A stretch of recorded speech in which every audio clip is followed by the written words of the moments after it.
Welcome to Narcissist Apocalypse, everyone.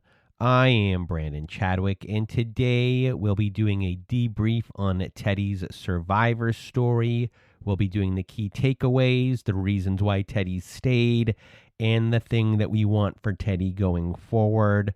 But first, for those that have not listened to Teddy's story yet, here is a summary of Teddy's story. So Teddy grew up wanting to become a very dependable and caring person. His father had been unfaithful. He had witnessed his mother being abused, and he had seen his mom still feel like she owed her abuser something.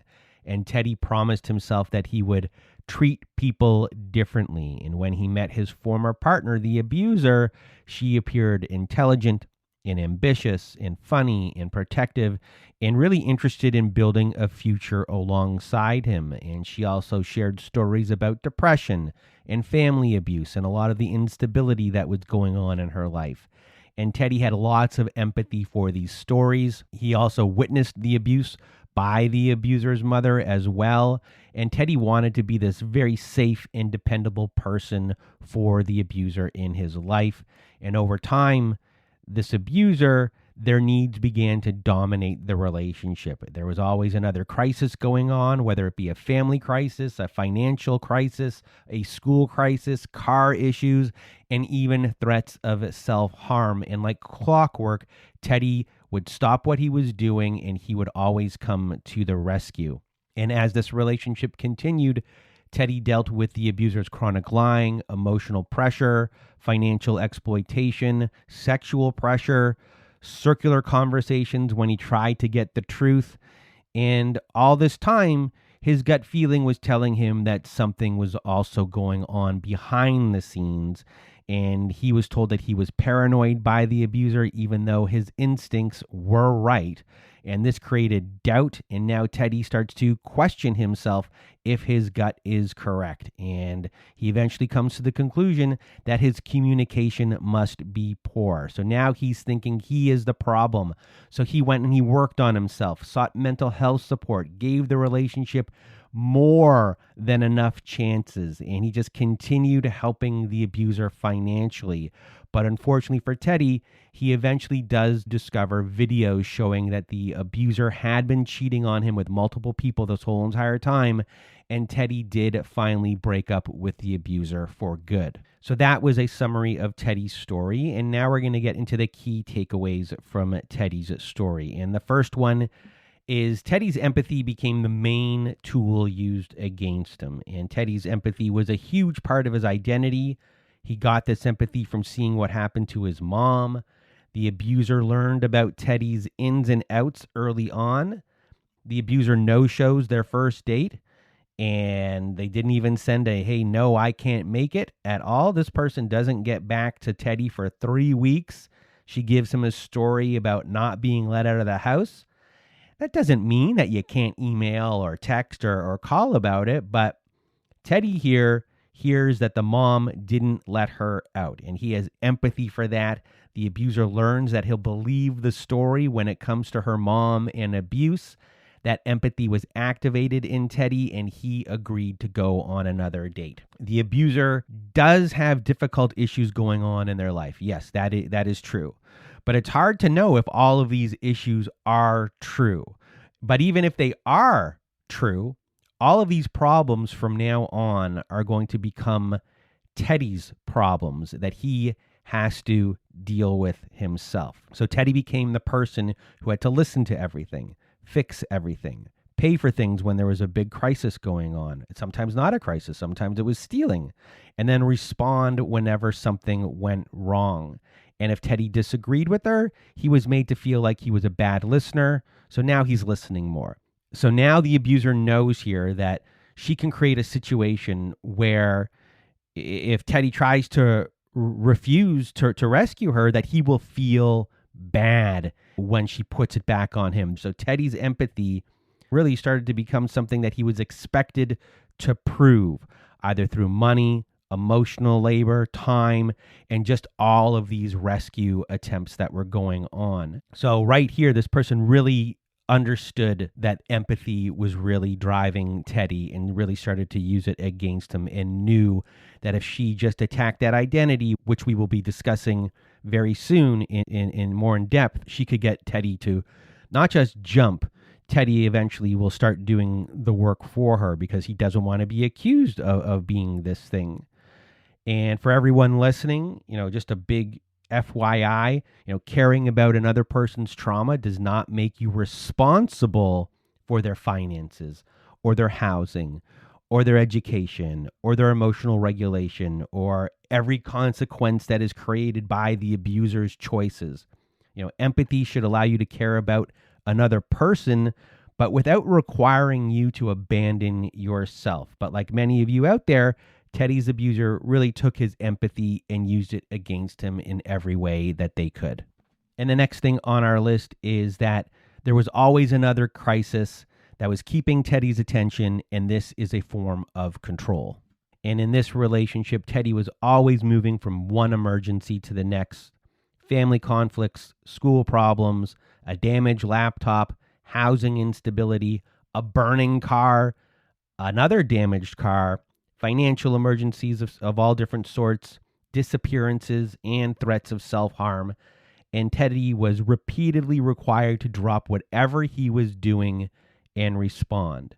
So when the abuser did not properly prepare for an exam, Teddy rushed his laptop to her. When the location of that exam changed, she had not checked the email, because that's what this person does. Teddy then helps her run across the campus with her to get to where she needs to go. When her car caught fire, Teddy rushed to find her, brought her to the hospital, took her into his family's home, and even wrote emails to her school explaining what had happened.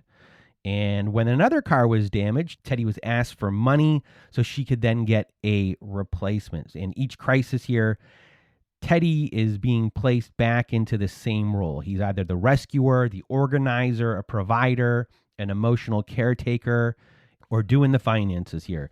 Some of these events here are like real emergencies. However, there's still a controlling pattern that is existing in all of this. So everything here is becoming Teddy's responsibility. He had to act immediately. He had to put his own responsibilities aside. He had to take on all of the emotions, listen, and respond properly. He was rarely given any time to recover before the next big problem was going to appear. And these repeated emergencies can really become a form of control because they keep someone in a constant state of reaction. And when you are always responding to the latest crisis, you really have less time to really see the relationship as a whole. You're not looking at your entire life. Your whole life here is now organizing around another person's life and all of the instability that is going on. And the next thing on our list that feeds into all of this was Teddy was punished whenever he tried to set a boundary. So Teddy had school, Teddy had work, research, he volunteered, he had family issues, and he had his own mental health that he had to manage. And at one point, he tried to explain that he was overwhelmed and that he could not continue receiving the same level of trauma dumping and emotional dumping that he was getting, because that was a lot of emotional labor that he was taking on. And the abuser then turns that boundary into an all or nothing situation. And she acted as though Teddy had told her never to share another problem with him again. And Teddy, all he was really asking was for balance. But his boundary here was treated like a complete rejection of her. That's how she took it. And that was not the reality of what actually happened. And in another situation, when Teddy traveled to Canada to spend time with his family, she called him repeatedly. And when he asked for some space to enjoy his visit, she brought another person's supposed opinion into this situation and told Teddy that her friend believed that he was rude when talking about this situation. So this brought guilt and triangulation into what really should have been a really reasonable request. But now Teddy is being treated as a bad person, like he's done something wrong. So setting boundaries here is now creating a problem for Teddy because there's pushback on these boundaries and he's being told he's bad for having boundaries. It's creating its own fight. And the same thing happened around money when Teddy expressed concern about giving the abuser $2,000 because she had previously lied about finances and failed to repay him. She cried, threw herself onto the floor, and asked why he was making the situation so difficult for her. So now Teddy's boundary here is causing the abuser emotional pain or supposed emotional pain. The punishment for setting a boundary came through guilt, it came from emotional outburst escalations, withdrawal, accusations, and all these things are now coming after the boundary setting. This is just creating another crisis that Teddy now has to manage. And over time, this can train someone to stop enforcing their boundaries at all. And you begin to believe that saying no will create more work than saying yes. So you give in because you want this conflict to not start or just to end.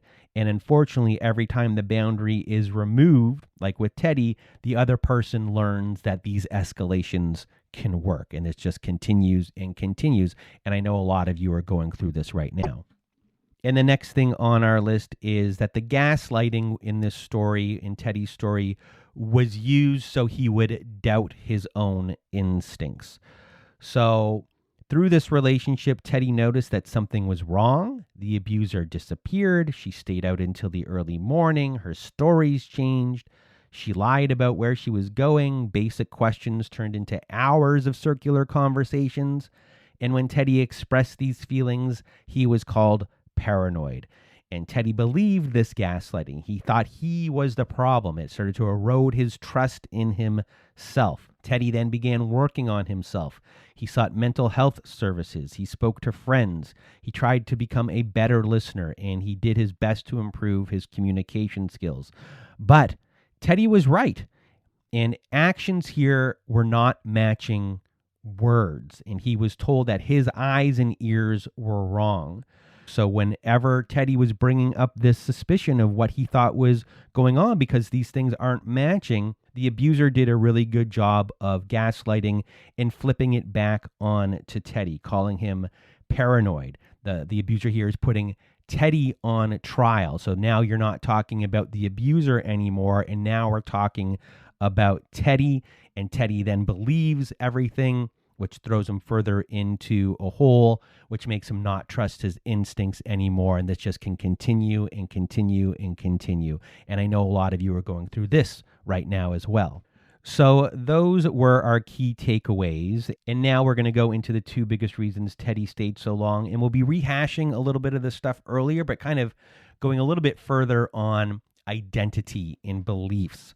So with Teddy's history taught him to over-empathize as the person in life who shows up for other people, protects other people, and behaves differently from the harmful men that he had known. And we talk on the show a lot about belief systems and identities that can really be used by an abuser. You know, you might have good traits that you have that the abuser can exploit, and these can be admirable traits. And these admirable traits can still be unhealthy. And in this case, the abuser is going to exploit these things until they couldn't do it anymore. And with your identity, when you have like a really big identity, someone can exploit that as well. And for Teddy, leaving could feel like they were abandoning someone vulnerable. That doesn't feel good. Or saying no could feel like Teddy is failing his own moral standards. Doesn't feel good. And for Teddy, setting a boundary could feel like he was becoming the type of person that he never really wanted to be or resemble in life. That doesn't feel good. And these things just aren't beliefs for Teddy. As I said before, we're going to be discussing identity here. This was his identity.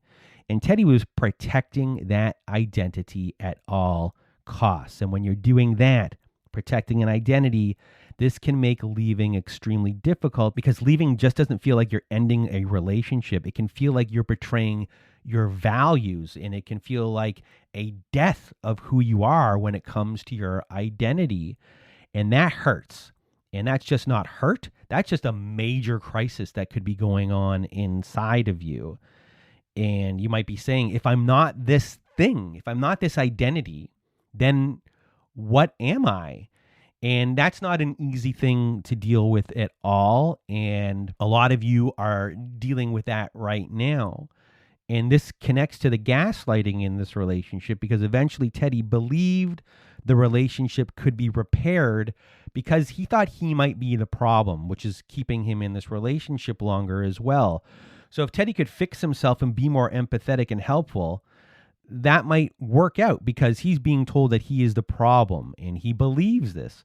So he thought that the relationship could be saved, but in another way, when you really think about what he is trying to save, it's not just a relationship. Because of his identity, you're talking about saving the soul of who you are. And that's a big thing. So Teddy here is trying to communicate better. He tried to become a better listener. He gave financial help. He abandoned his needs. And as long as Teddy believed he might be part of the problem, it made sense for him to keep working on himself. So this kept the solution within his control. And the abuser's gaslighting here really fed into attacking his empathy and attacking his identity. And this kept Teddy eating at himself. And he stayed longer and longer and longer until he had nothing left. But when all of these things are attacking your beliefs and your identity of who you are, that can really eat at you from the inside out. And a lot of you are dealing with this, and it's why you're staying in your relationships longer as well. So those were the reasons why Teddy was staying in the relationship longer. And now for Teddy, the thing that I want for him going forward, I want Teddy to see that boundaries do not make him an uncaring person. And Teddy spent so much of his life defining goodness through how much he could give, tolerate, and repair. That became his identity. And I want him to know that he can remain an empathetic person without really accepting the responsibility for other adults' choices or their finances or their regulation or their survival. So a boundary does not erase who you are as a person, no matter what someone else is telling you. The boundary is actually protecting your kindness, Teddy, from people who want to turn it into an obligation. And I just want Teddy to not have to prove that he is a good person anymore by sacrificing himself, that he's allowed to have limits and his own needs too. And when it comes to your identity, you can see how an identity with a lot of people, when you identify as one thing and that is the thing you believe in, you hear a lot about kind of dismantling your ego. Sometimes you have to dismantle your identity or be more than one thing, diversify yourself in a lot of ways, because if that one thing can get attacked, that can really cause harm. So I want Teddy to start learning more about his identity and kind of dismantling it a little bit as well. And I want this for all of you too who are listening out there. And I hope this episode was helpful. It was enlightening, and it hopefully was validating for you. And if you want to be a guest like Teddy was on our Survivor Story episodes, please do go to our website at narcissistapocalypse.com. Click on the guest form button, fill out the form, and we'll go from there. We also have a support group at our website, so if you need support, join our support group today. And we also have a free newsletter on our website where we give you a free workbook from every new Survivor Story that we put out, all at narcissistapocalypse.com. And that is it for today's episode. So for myself and Teddy, we hope you have a good night.